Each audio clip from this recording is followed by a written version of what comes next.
Non uniform motion, इस topic के ऊपर इस वीडियो में हमें 10 एमसीक्यूज सॉल्व करने हैं।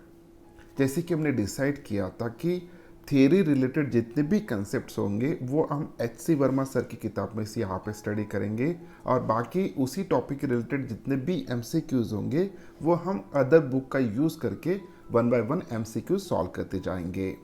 इस वीडियो के डिस्क्रिप्शन में एक टेलीग्राम और यूट्यूब चैनल का लिंक मैंने प्रोवाइड किया है, जिसमें आपको पीडीएफ्स प्रोवाइड होते रहेंगे।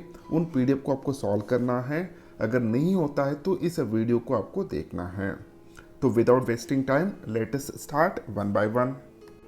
First question, the coordinates of a moving particle at any time are given by x is equals to at square and y is equals to bt square. Okay, the speed of the particle at any moment is, हमें resultant velocity find out करना है और उसका magnitude find out करना है. So magnitude of that resultant velocity is a speed of that particle at any moment. Okay, तो सबसे पहले जो भी पार्टिकल यहाँ पे दिया है उस पार्टिकल का जो भी along x एक्सिस मोमेंट हो रहा है, it is given by this equation x is equals to at square, और along y एक्सिस उसका जो भी मोशन हो रहा है उसको इस इक्वेशन से रिप्रेजेंट किया गया। अब हमें पोजीशन या उसकी पोजीशन कैसे चेंज हो रहा है विद रिस्पेक्ट टू टाइम, इसका इक्वेशन पता है, तो इसके बेसिस पे हम rate of change of position is a velocity find out कर सकते हैं। तो यहाँ पे सबसे पहले हम along y एक्सिस या along x एक्सिस वेलोसिटी क्या होगा वो हम फाइंड आउट करेंगे। तो velocity along X axis is equals to dx upon dt। So this is equals to ddt of at square. a constant है तो बाहर आ जाएगा, और t स्क्वायर का डेरिवेटिव होगा 2t। सो यहाँ पे पूरा आ जाएगा 2a इंटू टी। इसी तरह हम along y axis velocity find out करते हैं, which is equals to dy by dt, which is equals to ddt ऑफ b t स्क्वायर।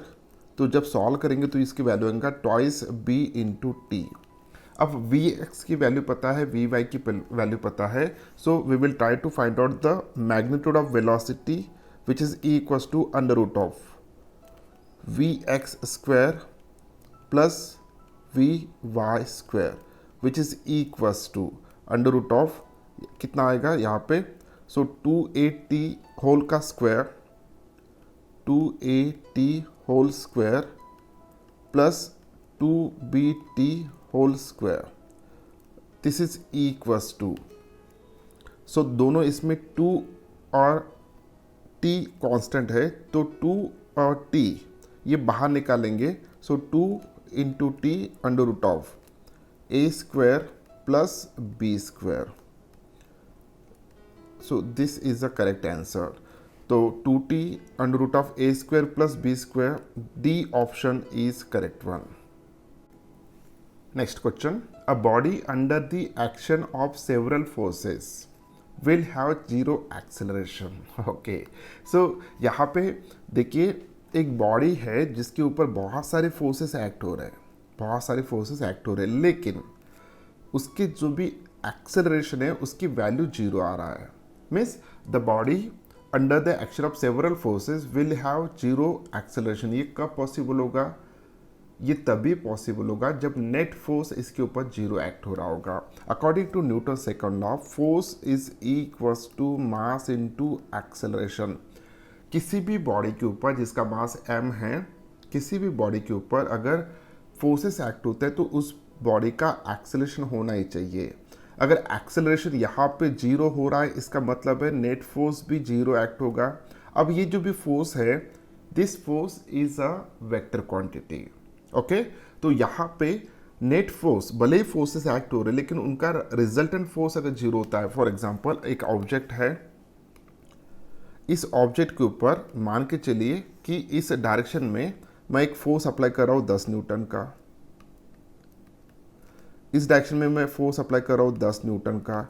ये दोनों डायरेक्शन एंटी पैरेलल है, एक में को अपोजिट में है, लेकिन दोनों का मैग्नीट्यूड जीरो है। ओके सॉरी, दोनों का रिजल्टेंट जीरो आ रहा है, क्योंकि नेट फोर्स जो भी एक्ट होगा इन दोनों का वेक्टर सम अगर हम लेते हैं तो it become a zero. Means इस बॉडी के ऊपर क्या फोर्सेस एक्ट नहीं हो रहे, फोर्सेस एक्ट हो रहे, लेकिन क्या इस बॉडी का एक्सेलरेशन हो रहा है क्या? Answer is that not. क्यों नहीं हो रहा? क्योंकि जो भी फोर्सेस हम अप्लाई कर रहे हैं उनका रिजल्टेंट फोर्स जो भी एक्ट हो रहा है it is equal to zero.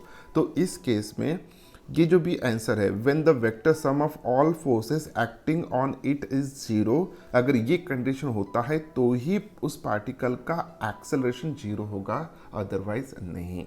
तो हमेशा याद रखिएगा कि जब भी फोर्सेस एक्ट हो रहे उस बॉडी के ऊपर, लेकिन उनका वेक्टर सम अगर जीरो आता है तो उस बॉडी का एक्सेलरेशन जीरो होगा। Next question, the relation between time and distance is t is equals to alpha x square plus beta x. Okay, generally x is equals to something into t के form में equation होता है, लेकिन यहाँ पे उल्टा equation दिया है, where alpha and beta are constant, the retardation is, हमें यहाँ पे रिटार्डेशन फाइंड आउट करना है, यानी एक्सेलरेशन फाइंड आउट करना है। ओके तो कोई बात नहीं, तो हम इजीली फाइंड आउट कर सकते हैं। तो एक्सेलरेशन, सबसे पहले इस इक्वेशन के बेसिस पे जो भी पार्टिकल का मोशन हो रहा है it is along X axis, इतना तो क्लियर हो रहा है। ओके अब टाइम और एक्स कोऑर्डिनेट दिया है, इसलिए particle along X axis move हो रहा है। तो अलोंग एक्स एक्सिस वेलोसिटी को कैसे लिख सकते हैं हम? Velocity is equals to D X by D T. और एक्सेलरेशन को कैसे लिख सकते हैं? acceleration is equals to dv by dt, the rate of change of velocity with respect to time.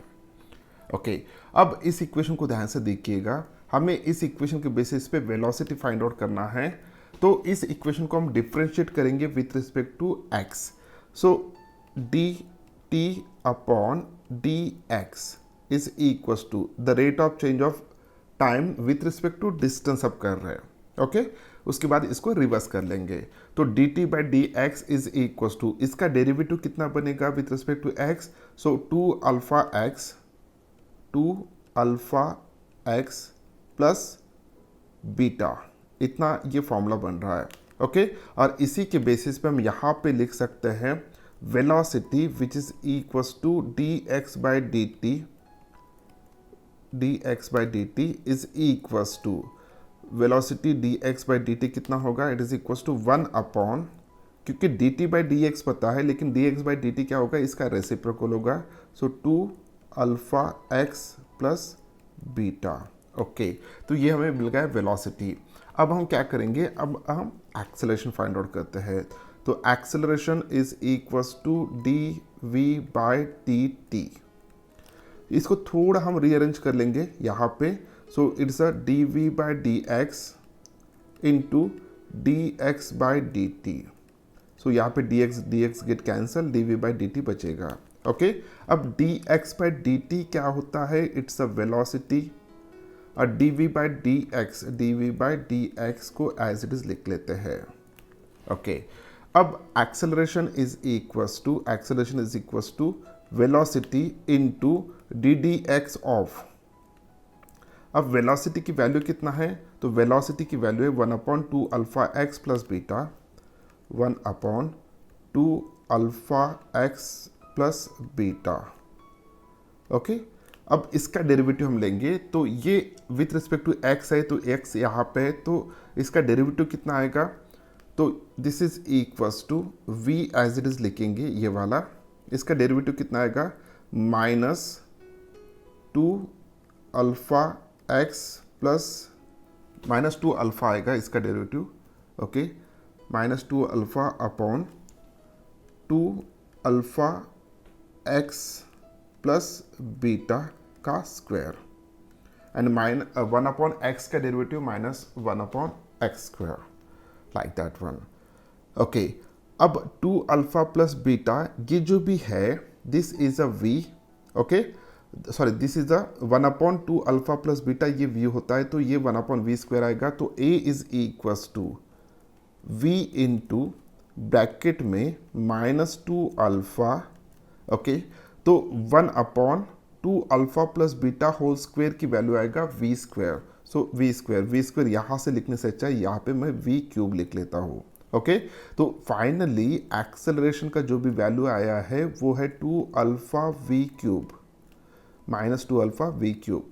अब -2 अल्फा वी क्यूब ये वैल्यू एक्सेलरेशन का है। अगर मैं डी एक्सेलरेशन कंसिडर करता हूँ तो डी एक्सेलरेशन की वैल्यू कितना होना चाहिए, 2 अल्फा वी क्यूब। तो option A is correct one. Okay, option A इसमें करेक्ट आएगा। Next question, the initial velocity of a particle is U at time t is equal to 0 and the acceleration f is given by at। Okay, तो acceleration के time के ऊपर depend रहेगा, यहाँ पे vary हो रहा है। विच of the following relation is valid, बहुत ही बढ़िया। तो यहाँ पे एक चीज़ याद रखिएगा, अब तक जितने भी केसेस देखे थे वहाँ पे एक्सेलरेशन ये टाइम के ऊपर डिपेंड नहीं था, एक्सेलरेशन कांस्टेंट था। ओके, और इक्वेशंस ऑफ मोशन जो भी हमने देखे थे वो एक्सेलरेशन उसमें कांस्टेंट होता है, v is equal to you plus A T, S is equal to U T plus half A T square वगैरह जो भी इक्वेशंस ऑफ मोशन देखे थे उस केस में acceleration it's independent of time, acceleration constant होता है। लेकिन इस केस में एक्सेलरेशन जो भी है वो डिपेंड है टाइम के ऊपर। तो यहाँ पे इक्वेशन ऑफ मोशन को हम थोड़ा वेरी करेंगे, v is equals to you plus integration of f into D T, क्योंकि f जो भी है दिस इज द एक्सेलरेशन, उसकी वैल्यू कितना है 80 है। So therefore v is equals to u plus integration of A T into D T. Okay, integration of A T with respect to D T. So इसको जब integrate करेंगे तो integration करने के बाद ये ए टी स्क्वायर आएगा, A T square by 2। So U plus A T square by 2। So this is a required answer, v is equal to you plus A T square by 2। तो मेरे ख्याल से option B is correct one. तो इस case में इतना याद रखना है कि एक्सेलरेशन की टाइम के ऊपर डिपेंड रहेगा। अगर टाइम की वैल्यू 0 है तो उस वक्त एक्सेलरेशन की वैल्यू 0 रहेगा। The velocity of a body moving with a uniform acceleration of 2 metre पर सेकंड स्क्वायर इज 10 मीटर पर सेकंड। ओके, तो एक वेलोसिटी दिया है एक बॉडी का, जो बॉडी यूनिफॉर्म एक्सेलरेशन से मूव हो रहा है और उसका एक्सेलरेशन 2 मीटर पर सेकंड स्क्वायर इतना है और उसकी वेलोसिटी जो भी है 10 मीटर पर सेकंड है। Its velocity after interval of 4 second is, बहुत ही इजी क्वेश्चन है यार। यहाँ पे हम इक्वेशन ऑफ मोशन यूज़ करेंगे, v is equals to you plus ए टी, ये वाला इक्वेशन ऑफ मोशन यूज़ करेंगे।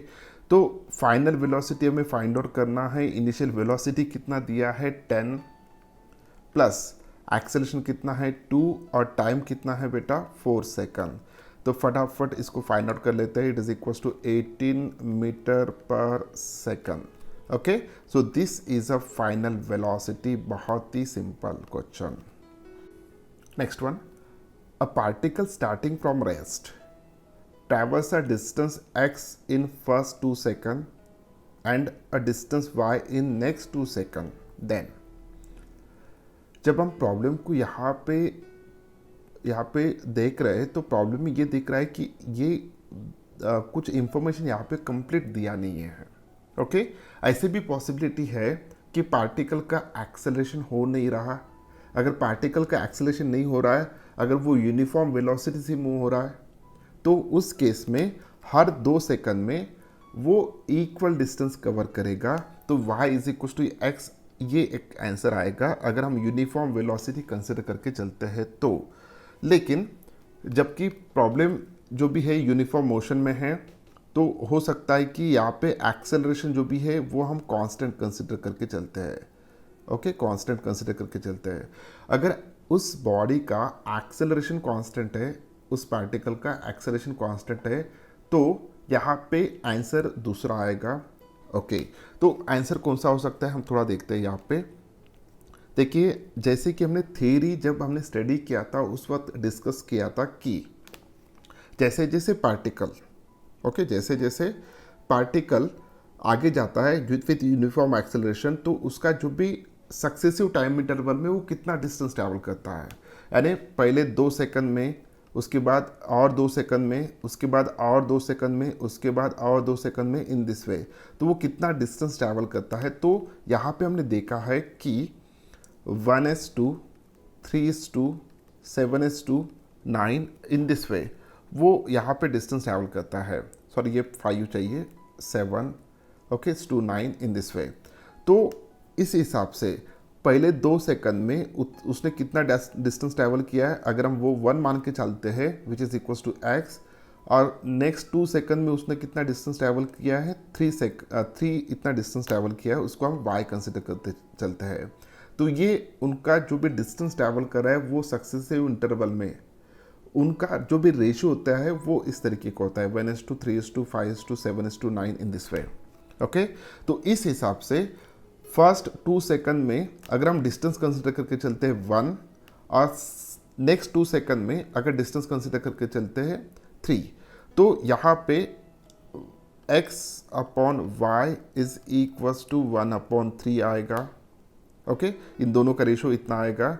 तो यहाँ पे हम लिख सकते हैं कि x is equals to 3x is equals to y। So option C is correct one. तो ये आपको याद रखना है। Next question, the initial velocity of a body moving along a straight line is 7 metre पर सेकंड। ओके, एक object है जिसका मोशन हो रहा है with this initial velocity, it has a uniform acceleration of 4 metre पर सेकंड स्क्वायर। ओके, उसके acceleration पे दिया है the distance covered by the body in the 5th second okay of its motion is. बहुत ही easy है। हम 4 equations of motion study किए थे थ्योरी में, तो उसमें जो सबसे लास्ट वाला इक्वेशन है उसके बेसिस पे हमें इसका आंसर इजीली मिल जाएगा। यहाँ पे पूछा है कि उसका 5th सेकंड में कितना डिस्टेंस ट्रैवल कर रहा है, यानी 5वें सेकंड में कितना डिस्टेंस ट्रैवल कर रहा है वो ही निकालना है। तो उसका एक फॉर्मूला पता है, तो distance covered by the particle in nth second it is equals to कितना होता है nth सेकंड में। So initial velocity plus acceleration by 2 into twice n minus 1, ये फॉर्मूला होता है। ओके, अब हमें 5th सेकंड में फाइंड आउट करना है। तो distance covered in 5th second it is equals to initial velocity कितना है 7 है, प्लस एक्सेलरेशन कितना है 4 है, तो 4/2 ब्रैकेट में कितने सेकंड की बात हो रही है, 5th सेकंड की बात हो रही है, तो 2 multiplied by 5 minus 1। So this is equals to 7 plus 4/2 यानी 2 होगा, और इस ब्रैकेट का जो भी वैल्यू आएगा वो 9 आएगा। 2 मल्टीप्लाइड बाय 5 10 होगा, माइनस 1 यानी 9। So this is equal to 7 plus 18 means 25। तो जो भी डिस्टेंस ट्रैवल हो रहा है in a 5th second, this is equals to 25 metre. Okay, 25 metre. So option A is correct one. Next question, the velocity of a body depends on time according to the equation v is equals to 20 plus 0.1 t square. The body is undergoing uniform acceleration, uniform retardation, non-uniform acceleration, zero acceleration. Okay, so बहुत ही बढ़िया। तो यहाँ पे देखिए हमें सबसे पहले v दिया है, तो हमें dv by dt find out करना है, the rate of change of velocity with respect to time.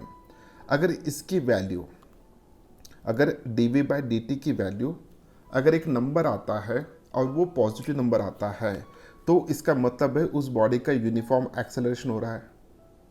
अगर dv बाई dt की वैल्यू नंबर आता है और वो भी माइनस में आता है, तो उस बॉडी का रिटार्डेशन हो रहा है।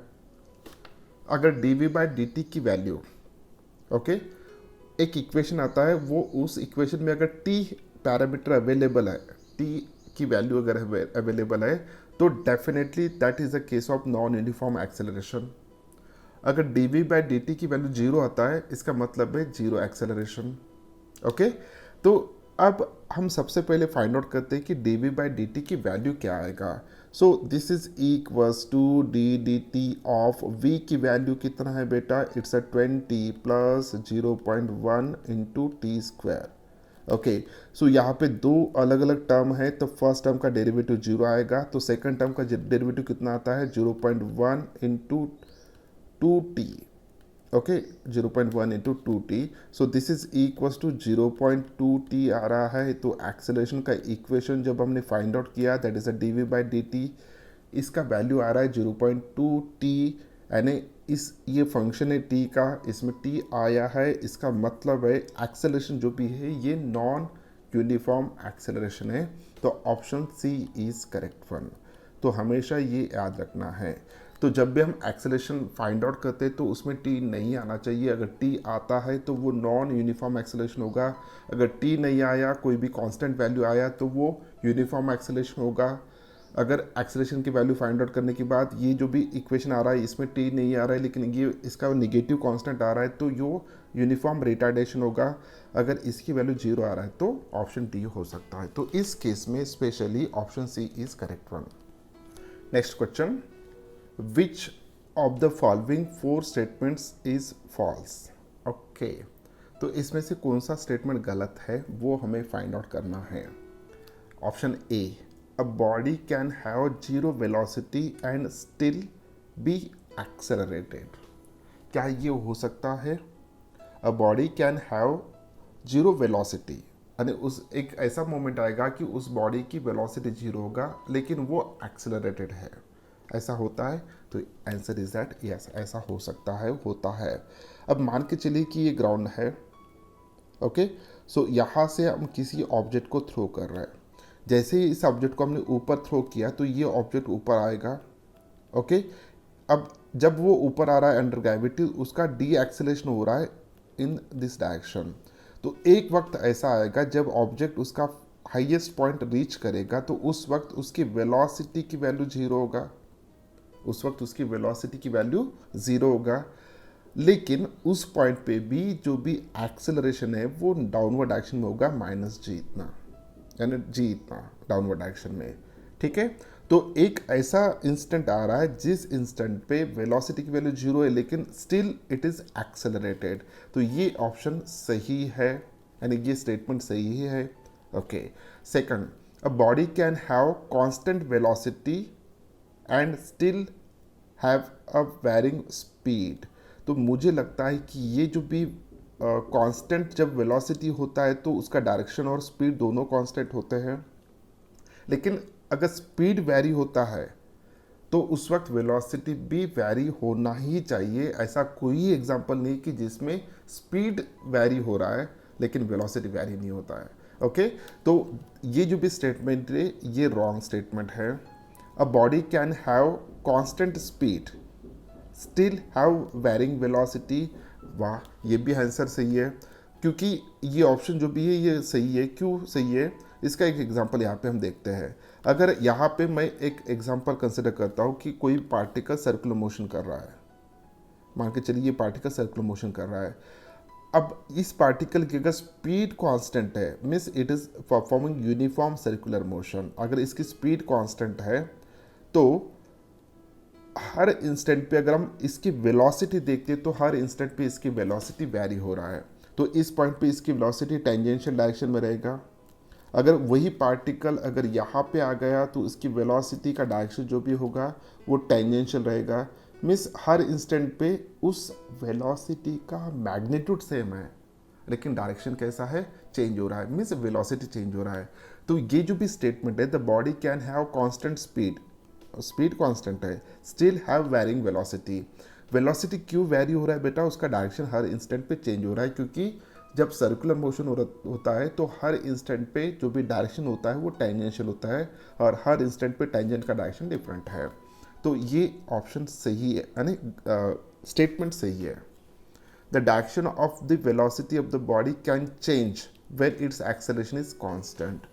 ओके, अब direction of velocity of body can change when its acceleration is constant, क्या ऐसा होता है? The answer is that yes, क्योंकि यही एग्जांपल हम देखते हैं, जब ये ऑब्जेक्ट ऊपर जा रहा है तो उस वक्त इस इंस्टेंट पे उसकी वेलोसिटी का डायरेक्शन ऊपर होगा, ओके, और उसका एक्सेलरेशन कितना है, जी है, और डायरेक्शन कौन सा है, डाउनवर्ड है। जब पार्टिकल ऊपर गया, ऊपर जाने के बाद नीचे आ रहा है, अगर किसी भी इंस्टेंट पे देख लेते हो, इसी इंस्टेंट पे देख लेंगे तो उसका डायरेक्शन डाउनवर्ड रहेगा, स्टिल एक्सेलरेशन सेम है। ओके, जाते वक्त एक्सेलरेशन ऊपर के डायरेक्शन में, रिटर्न आते वक्त उसी पॉइंट पे वेलोसिटी का डायरेक्शन नीचे, यानी दोनों वक्त एक्सेलरेशन का डायरेक्शन कैसा था, डाउनवर्ड डायरेक्शन में था। तो ये भी ऑप्शन सही है, यानी स्टेटमेंट सही है। अब जब हम देख रहे हैं कि 3 स्टेटमेंट सही है, तो गलत स्टेटमेंट कौन सा है, बी, और इस क्वेश्चन का करेक्ट ऑप्शन होगा option B. If the body having initial velocity 0 is moving with uniform acceleration 8 meter per second square. The distance traveled by it in 5th second will be. हमने already इस type का problem इसी video में solve किया है। ये जो question है ये आपके लिए है। ओके, अब इस केस में इनिशियल वेलोसिटी कितना है, 0 है, इनिशियल वेलोसिटी 0 है, और यूनिफॉर्म एक्सेलरेशन कितना है, 8 मीटर पर सेकंड स्क्वायर है। हमें और कितने सेकंड में निकालना है, 5th सेकंड में। मेरे ख्याल से उस क्वेश्चन में भी हमने 5th सेकंड में ही फाइंड आउट किया था। फॉर्मूला पता है आपको, इसका आंसर आपको कमेंट में देना है। तो उम्मीद करता हूँ कि वीडियो आपको अच्छा लगा। अगर वीडियो अच्छा लगा तो इस वीडियो को लाइक कीजिए, अपने दोस्तों के साथ शेयर कीजिए और इस चैनल को सब्सक्राइब कीजिए। मिलते हैं नेक्स्ट वीडियो में, तब तक के लिए thank you very much, bye bye.